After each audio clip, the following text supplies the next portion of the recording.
University మంచి భవిష్యత్తు కోసం తెలుగు విద్యార్థులు ఇష్టపడే యూనివర్సిటీ. కాల్ 9059052378 9059052379.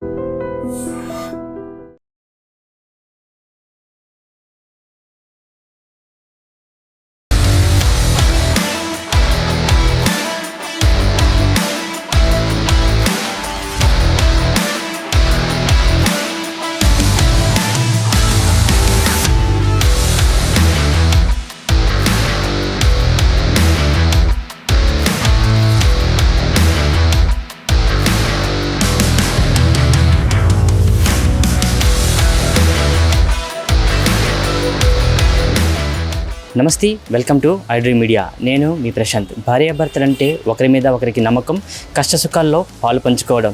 ఇప్పుడు ఒక జంటను చూపించబోతున్నాను. వీళ్ళని చూస్తే ఎవరికైనా సరే ఒక మంచి ఇన్స్పిరేషన్ రాకుండా మాందు. ఎందుకంటే మనం ఇంకొక అతన్ని చూపించబోతున్నాను. ఇతనైతే టీవీ మెకానిక్గా పక్క సర్వీస్ చేస్తున్నారు.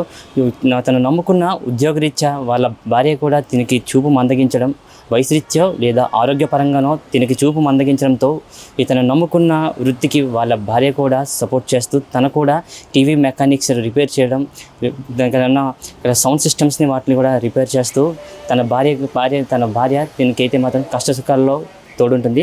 అసలు ఇతనికి చూపు ఎందుకు మందగించింది అనే విషయాలు కూడా ఇప్పుడు మనతో మాట్లాడదాం. వీళ్ళని చూస్తే ఖచ్చితంగా ఒక మంచి ఇన్స్పిరేషన్ స్టోరీగా అయితే మనం చెప్పుకోవచ్చు. సార్ నమస్తే. సార్ అసలు మీకు చూపు మందగించింది అయినా సరే మీరు టీవీస్ అవి రిపేర్ చేస్తూ ఉన్నారు, మీకు మీ భార్య కూడా సపోర్ట్ చేస్తూ వస్తుంది. ఎప్పటి నుంచి సార్ మీకు చూపు మందగించింది? ఏం జరిగింది సార్? అసలు నాది చిన్నప్పటి నుంచి గ్లూకోమా కంటి జబ్బు అండి. అది రాను కళ్ళు పోతాయని డాక్టర్ గారు చెప్పేశారు. మా పెళ్ళినాటికి 10 సంవత్సరాల ముందే నాకు కలిపోతాయని చెప్పేసరికి మా ఆవిడ గారికి ఎలక్ట్రానిక్స్ నాకు నేర్చుకున్న విద్యను మా ఆవిడ గారికి నేర్పడం జరిగింది. ఆ విధంగా నా షాప్ని ఆమె కంటిన్యూ చేయడం జరిగింది. ఆ విధంగా మీ సేఫ్ జోన్లోకి వచ్చాం. లైఫ్ అనేది వీధిలో పడకుండా స్థిరంగా నేను బతకడానికి దారి కలిగింది. అదనమాట. అంటే ఇప్పుడు ఎన్ని సంవత్సరాల నుంచి మీ భార్య మీతో కలిసి మీరు నమ్ముకున్న వృత్తిని తను కూడా కొనసాగిస్తున్నారండి? ఇప్పటికి 40 సంవత్సరాలు అయింది. 40 సంవత్సరాల నుంచి మీకు సపోర్ట్ వస్తున్నారు. ఎలాగనిపిస్తుంది? అంటే పిల్లలు ఉన్నారా మీకు? ఏం చేస్తుంటారు? ఉన్నారు. వాళ్ళ జీవితాల్లో ఏదో విధంగా ఉద్యోగం లేకపోయినా సగటుగా వాళ్ళు ఏదో ఆ విధంగా బతికేస్తున్నారు. అంటే ఇప్పుడు మనం చూస్తుంటాం చాలామంది ఒక ప్రజెంట్ జనరేషన్లో చాలా కాంపిటీషన్స్ అనేవి కూడా పెరిగిపోతూ ఉన్నాయి. అంటే ఎక్కడ చూసినా టీవీ రిపేర్ షాప్స్ అవన్నీ కూడా పెరుగుతూనే ఉన్నాయి. మరి కాంపిటీషన్ని ఎదుర్కొని మీ భార్య మీరు కొన్ని నిలబడి టీవీ రిపేర్స్ అవి చేస్తున్నారు. అవన్నీ ఎలా జరుగుతుంది? అంతా బాగానే ఉందా? మాకు ఇక్కడ కాంపిటీషన్ ఎక్కడ ఎదురవ్వలేదు. మాకు ఒకళ్ళు ఉండే సరే మేము గట్టిగానే ఉన్నాం. అంటే మీ భార్య మీకు ఇలా సపోర్ట్ చేస్తుంది, మీకు ఏమనిపిస్తుంది? మరి భార్య నాకు సపోర్ట్ చేస్తుందా, నేను భార్యకి సపోర్ట్ చేస్తాను అనేది అన్బ్యాలెన్స్డ్. ఒకరు సపోర్ట్ చేసుకుంటున్నాం.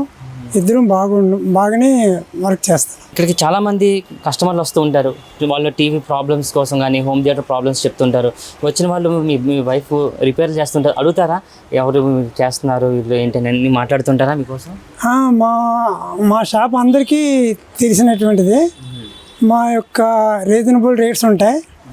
ఒరిజినల్గా ఏంటి ఫాల్ట్ అది చెప్పడం జరుగుతుంది. అంటే ఇప్పుడు మీ వైఫ్ రిపేర్ చేస్తున్నారు కదా, అందరూ మెచ్చుకుంటుంటారా? వచ్చిన వాళ్ళందరూ వైఫ్ మెచ్చుకోవడం అండి, ఆశ్చర్యపోతూ ఉంటారు కదా. ఆశ్చర్యపోతారు. అంత వయసులో వరకు ఇంతవరకు చేస్తున్నారని ఆశ్చర్యపోతారు. మాకు మంచి రెస్పాన్స్ ఉంది కస్టమర్ చేత. నమ్మకం ఎక్కువ ఉంటుంది. ఎక్కడనే మా పేరు చెప్తారు. గౌబపట్లో పలానా షాప్కి వెళ్ళండి అని అందరూ చెప్తారు. సార్ ఇప్పుడు ఈ యొక్క ఎలక్ట్రానిక్స్ రిపేర్ చేయడం అనేది ఒక సామాన్యమైన విషయం కాదు సార్. దాని ఏమైనా మీరు ఏమైనా కోర్స్ నేర్చి చదువుకున్నారా? మీ భార్యకి ఎలా నేర్పించారు సార్ మరి ఇవన్నీ కూడా? అంటే మీకేంటే తెలుస్తుంది, తనకైతే ఏమీ అవగాహన ఉండకపోవచ్చు అసలు ఈ రిపేర్ సంబంధించి. ఇవన్నీ ఎలా నేర్పించేస్తారు ఏంటి? నాకు ఒక ప్రైవేట్ ఇన్స్టిట్యూట్ ఒకటి ఉంది అప్పట్లో, రాజలక్ష్మి ఇన్స్టిట్యూట్ అనే ఇన్స్టిట్యూట్ ఉంది. అక్కడ 3 నెలలు రేడియో ట్రైనింగ్కి వెళ్ళాను. ఆ చిన్న బేసిక్ నాలెడ్జ్ తోటే ఇతర పుస్తకాల షాపుల్లో కొనుక్కొని నేను ఎక్కువగా పుస్తకాల మీద ఆధారపడి నా యొక్క ఎలక్ట్రానిక్స్ని ఇంప్రూవ్మెంట్ చేసుకున్నాను. ఆ నమ్మకంతో మా మిస్సెస్కి అన్నీ నేర్పగలిగాను. ఆ స్థాయికి మేము ఎదగగలిగాము కూడా. సో ఇప్పటివరకు అయితే మాత్రం తనకైతే చూపు కోల్పోయినా సరే తన భార్య తనకి సపోర్ట్ చేస్తుందని కూడా చెప్పడం అయితే తను చెప్తున్నారు. ఒక చూసుకోవచ్చు తన వైఫ్ కూడా ఇక్కడ రిపేర్ కూడా చేస్తున్నాం. విజువల్స్ అయితే మనం చూస్తున్నాం. తన మేడం గారితో కూడా మాట్లాడదాం. అసలు వర్క్ నేర్చుకోవడం అనేది ఒక పెద్ద టాస్క్ అయితే తన భార్య ఇక్కడ రిపేర్ చేస్తుంది. తనకైతే ఒక పక్క చూపు లేకపోయినా సరే తనకి కష్ట సుఖాల్లో కూడా భార్య తోడున్నారు. ఆవిడతో కూడా మనం అసలు మాట్లాడదాం.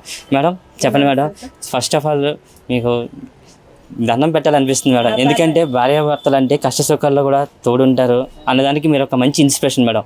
తనకి చూపు కోల్పోయినా సరే ఎక్కడ కూడా ఒక ఆధారపడకుండా జీవనాన్ని కొనసాగిస్తున్నారు. ఎంత కష్టమైనా సరే నెట్టుకొస్తున్నారు. ఎప్పటి నుంచి మీరు సార్కి సపోర్ట్ చేస్తూ వస్తున్నారు మేడం? 1984 నుంచి అతను ఇన్స్టిట్యూట్లో నేర్చుకుని వచ్చి షాప్ పెట్టుకున్నాక తనకి హెల్ప్గా నేను షాప్కి వచ్చేదాన్ని.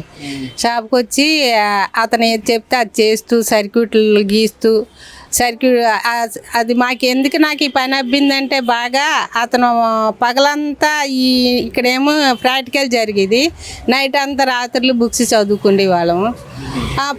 ఇదే షాప్ మాలని నాకు ఇక ఖాళీ ఉండకుండా పిల్లల్ని ఎలా పెంచుకోగలుగుతాను, ఒక దగ్గరికి వెళ్తే మనకి ఎవరు చూడరు, మనం కష్టపడినా డబ్బులు చేతికి రావు, ఒకరి కింద పని చేయడం నాకు ఇష్టం లేక ఈ పిల్లల్ని చూసుకోవచ్చు, ఈ పని నేర్చుకోవచ్చు అంటూ నేను ఇంక బయటికి వెళ్ళకోకుండా ఈ పిల్లల్ని చూసుకుంటూ నేను పిల్లల్ని పెంచుకుంటూ అప్పటికి మా పిల్లలు చిన్న పిల్లలు, సంవత్సరం అబ్బాయి, బాబుకి ఏమో అప్పుడు సంవత్సరం, పాప 2 నెలల పిల్ల.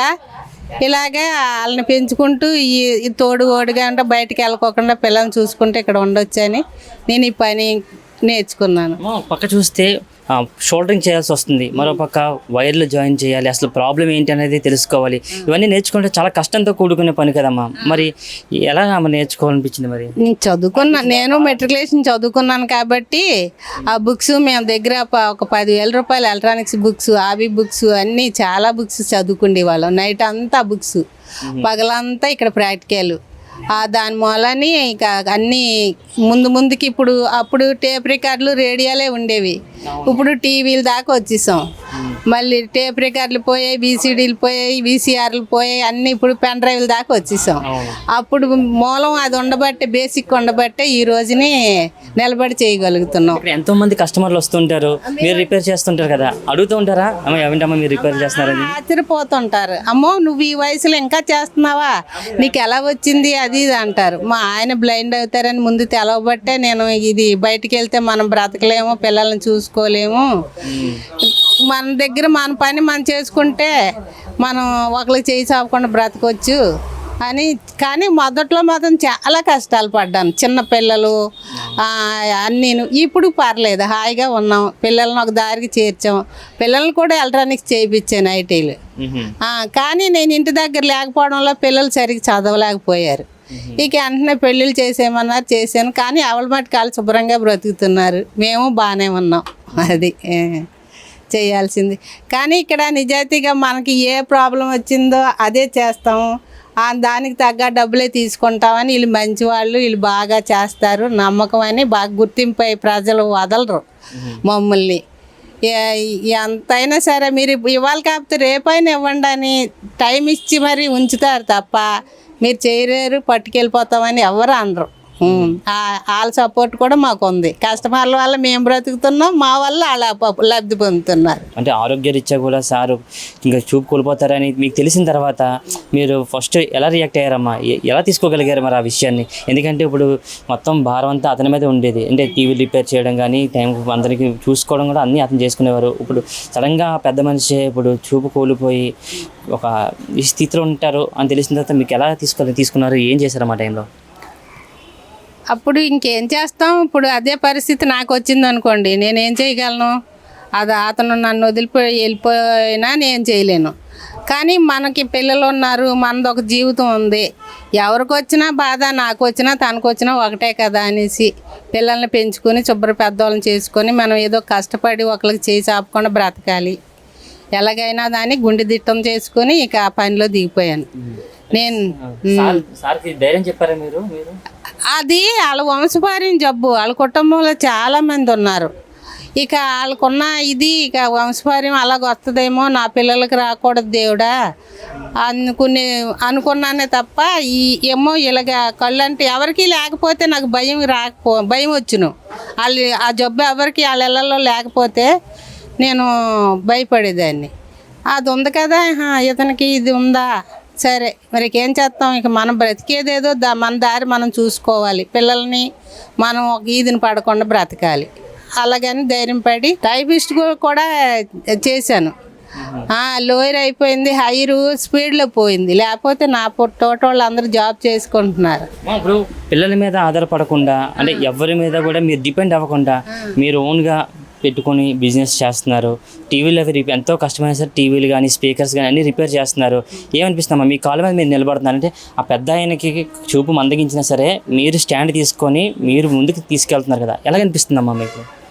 నాకేం అనిపించదు, ఫ్రీగా ఉంటాను, మన పని మనం చేసుకుంటున్నాం, మన బిడ్డలు మనం చూసుకుంటున్నాం, మనం అందరం శుభ్రంగా ఉన్నాం, ఆరోగ్యంగా ఉంటున్నాం, ఒకళ్ళు చేయి చెప్పుకొని బ్రతుకుతున్నాం, అదే చాలు అనుకుంటాను అంతే. అంటే ఇప్పుడు చూస్తే టెక్నాలజీ పెరిగింది, అంటే ఇలా యూట్యూబ్ ఓపెన్ చేస్తే ఎలా రిపేర్ చేయాలని తెలిసిందే. కానీ అప్పుడు టెక్నాలజీ లేని టైంలో మీరు అవన్నీ నేర్చుకుంటున్నారు.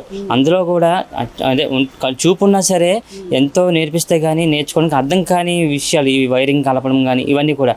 కానీ మీకు ఆ టైంలో మీకు అర్థం చేసుకున్నారంటే ఎలా అమ్మా? నాకు అర్థం చేసుకోవాలంటే అతను మంచి శిక్షణ ఇచ్చేవాడు నాకు. నువ్వు ఇలా చూడాలి, ఈ సర్క్యూట్ ఇలా వోల్టేజ్లు వెళ్తాయి, ఇది ఇలా ఉంటుంది, దీనికి ఎంత వోల్టేజ్ ఉంటుంది, ఇక్కడ ఇది ఇలా వెళ్ళాలి అని రాత్రి పగలు నిద్రపోకోకుండా నన్ను చాలా ఇంప్రెషన్ చేసి నేర్పించారు ఆయన.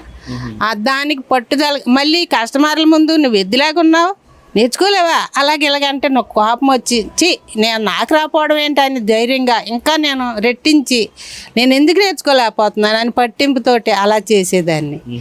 ఆ మాటలే నన్ను బాగా ఇంప్రెస్ చేసాయి. అలాగా అతను తిట్టడంలోనే నాకు ఉద్రేకం వచ్చి నేను ఎందుకు నేర్చుకోలేను, నేను ఎందుకు చేయలేను, ఎలాగైనా సాధిస్తాను అన్న పట్టుదల ఉండేది. నేను ఇంకొకరితో మాట అనిపించుకోకూడదు, ఇది ఒకసారి కాదు 10 సార్లైనా చెయ్యాలి అనేసి పట్టుదల మీద ఉండబట్టే నాకు ఈ భగవంతుడి ఈ వర్క్ని నాకు అప్పచెప్పాడు. అది నా పట్టుదల ఉండాలి దేనికైనా, మనిషికి ఆ పట్టుదల ఉంటే అది సాధించలేదంటూ ఉండదు. కూడా మేము ఎప్పుడు బుక్స్ వదలలేదు. మా మనోళ్ళు 10th క్లాస్ వచ్చారు, వాళ్ళకి కూడా మేము లెక్కలు చెప్పాలని నైట్ అంతా లెక్కలు చేసి మేము ప్రిపేర్ అయ్యి ఉండి వాళ్ళకి బోధిస్తుంటాం. అది సో ప్రజెంట్ జనరేషన్లో చిన్న చిన్న గొడవలు వస్తే ఈగోలకి పంతాలకి పోయి వాళ్ళ యొక్క సంబంధ బాంధవ్యాలను భార్యాభర్తలు చాలా ఈజీగా అయితే వాళ్ళు బ్రేక్ చేసుకుంటున్నారు. కానీ ఎంత కష్టం వచ్చినా సరే పెళ్ళి అయిన తర్వాత భార్య కష్టం వచ్చినా భర్త సపోర్ట్గా ఉండాలి, భర్తకు కష్టం వస్తే భార్య సపోర్ట్గా ఉండాలి అని అయితే మాత్రం ఇక్కడున్న దంపతులు అయితే మనందరికీ తెలియజెప్తున్నారు. సో వీళ్ళని చూస్తే ఎంతో ఇన్స్పిరేషన్గా అయితే ప్రతి ఒక్క భార్యాభర్తలకి కూడా అనిపిస్తుందని అయితే మాత్రం నేను ఈ వీడియో చేయడం అయితే జరుగుతుంది. కెమెరా పర్సన్ శేఖర్తో ప్రశాంత్, ఐడ్రీమ్ మీడియా, విశాఖపట్నం. నిజంగా ప్రస్తుతం ఉన్నటువంటి సమాజం దేనికి ప్రయారిటీ ఇస్తుంది? ఆర్థిక సంబంధాల చుట్టూ మాత్రమే తిరుగుతుంది. మళ్ళీ ఎన్నికలంగానే చాలా విరక్తి కలుగుతాను. మంచి అనిపిస్తుంది కదా, లేడీస్ కూడా ఛాలెంజింగ్ జాబ్స్ చేసినప్పుడు చాలా బాగుంటది. ట్రాఫిక్ అసిస్టెంట్స్ గా నియమించిన ట్రాన్స్జెండర్స్ అందరితో సాల్యూట్ చేయించుకుంటున్నారు. ఫుడ్ డెలివరీ ఇవ్వటానికి వెళ్ళినటువంటి డెలివరీ బాయ్ అనిల్ పై కళ్ళ ముందు